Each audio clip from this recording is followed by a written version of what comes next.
আসসালামু আলাইকুম। এই রোজার ভেতরে যখন ক্লাস থাকে তখন কেমন লাগে বলেন? অনেক বেশি কষ্ট হয়ে যায় রোজার ভেতরে ক্লাস করতে, কিন্তু কিচ্ছু করার নেই, আমার তো ক্লাস করতেই হবে। 6:10 ট্রেন ছিল, আমি 5:40 বাসা থেকে বের হই। স্টেশনে আসতে আমার 10 থেকে 15 মিনিট সময় লাগে, যেহেতু অনেক সকালে রিক্সা পাওয়াটা অনেক টাফ হয়ে যায়। আর এই যে স্টেশনে এসে দেখি অনেক সুন্দর করে দেয়ালিকা করেছে, অনেক সুন্দর লাগছিল দেখতে স্টেশন।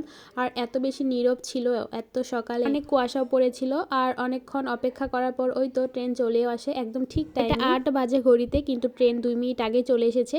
ট্রেনের রাইট টাইম ছিল 6:10। আর তারপরেই তো একটু ভিডিও ক্লিপ নিয়েছিলাম ট্রেনের। এখন যে হারে ছিনতাই ডাকাতি বেড়েছে, স্টেশনে যে ভিডিও করতে অনেক বেশি ভয় লাগে। পরও অনেক সাহস করে কয়েকটা ক্লিপ নিয়েছিলাম। তারপর ট্রেনে উঠেও যাই। 40 মিনিট জার্নি করার পর আমি চলে আসি ময়মনসিংহে। ট্রেনে বসে কিছু ভিডিও ক্লিপ নিচ্ছিলাম। বাইরে কুয়াশার জন্য একদম কিছু দেখা যাচ্ছিল না। আমার বরাবরই ট্রেন জার্নি অনেক বেশি ভালো লাগে, যেহেতু আমাদের জামালপুর থেকে ময়মনসিংহে অ্যাভেলেবেল ট্রেন পাওয়া যায়, তাই আমি চেষ্টা করি কলেজে ট্রেন দিয়ে আসা যাওয়া করার জন্য। আর অন্যদিকে সিএনজি বা বাস দিয়ে আসলেও সেটা অনেক রিস্ক হয়ে যায় এবং সময় সাপেক্ষ, তাই আমি ট্রেন দিয়ে চলাচল করতে বেশি পছন্দ করি। ট্রেন থেকে নামার পরপরই দেখি হাতে আরো প্রায় 1 ঘন্টার মতো সময় আছে। আর আমাদের কলেজে যেতে যেহেতু হেঁটে 15 মিনিট লাগে আর রিক্সা বা অটো দিয়ে যেতে 5 মিনিট লাগে, তাই ভাবলাম আজকে হেঁটেই যাই। আর সকাল সকাল হাঁটতে অনেক বেশি ভালো লাগে। তখন ঠিক 8টার মতো বাজে। এটা হলো ময়মনসিংহের একটা কাঁচা বাজার, যেখানে সকাল সকাল অনেক বেশি পাইকারি ভাবে সবজি বিক্রি করা হয়। তারপর কলেজে ক্লাস শেষ করে বাসায় আস্তে আস্তে ইফতারের সময় হয়ে যায়। তাই হাত মুখ দিয়ে ইফতার করে নিই। আর ইফতারের পরে 1 কাপ গ্রিন টি নিয়ে বসেছিলাম, আর কিছু ক্লাসে পড়া ছিল সেগুলোও পড়ছিলাম। ইদানিং লাল চা দুধ চা খাওয়া বাদ দিয়ে দিয়েছি, ভাবছি এখন থেকে গ্রিন টি খাবো। জানি না কতদিন কন্টিনিউ করতে পারবো।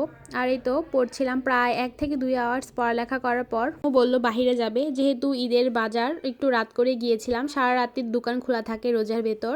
তো প্রথমে গিয়েছিলাম অ্যারাবিয়ান বোরখা হাউসে। এখানে গিয়েছিলাম মূলত আম্মুর জন্য বোরখা কিনতে। এখানে যে আম্মুর সাথে সাথে আমারও কয়েকটা বোরখা পছন্দ হয়ে যায়, কিন্তু কেনা হয়নি কারণ ঈদের বাজেট ছিল কত টাকা, সব শেষ করে ফেলেছি শপিং করে। নেক্সট মান্থে ইনশাল্লাহ কিনবো। কিন্তু আম্মু এখান থেকে 2টো বোরখা নিয়েছিল, দুটোই অনেক সুন্দর মানিয়েছে আম্মুকে, আমার অনেক ভালো লেগেছে। বোরখা কেনাকাটা শেষ করে চলে যাই জুতার দোকানে। সেখান থেকে আম্মু মূলত জুতা কিনবে। এই শপিং এ যা যা দেখবেন টোটালি আম্মুর শপিং। আসলে আমার সবকিছুই কেনা হয়ে গেছে, আম্মুর কিছু কেনা বাকি ছিল, তো এগুলোই আজকে কেনা হচ্ছে। আর আজকে জুতার দোকানে গিয়ে দেখি প্রায় সব জুতাই বেচা শেষ হয়ে গিয়েছে, যেহেতু রমজানও শেষ, ঈদও চলে এসেছে।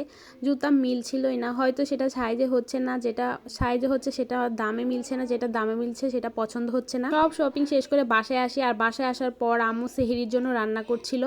আজকে বাসায় আস্তে আস্তে রাত 2:30 2টা বেজে যায়। ভেতরে আরো অনেক কিছুই কিনেছিলাম, সেগুলো ক্লিপ নেওয়া হয়নি। আর এই তো সেহরির জন্য আম্মু চিকেন রান্না করছিল। আর আজকে সেহরি খেয়ে একেবারে ঘুমাবো। আর আজকে এটাই ছিল একটা ছোট্ট মিনি ব্লগ। আশা করি আপনাদের ভালো লাগবে। আর ভালো লাগলে প্লিজ লাইক অ্যান্ড ফলো। দেখা হবে অন্য কোনো ব্লগে। Thank you for watching. আল্লাহ হাফেজ।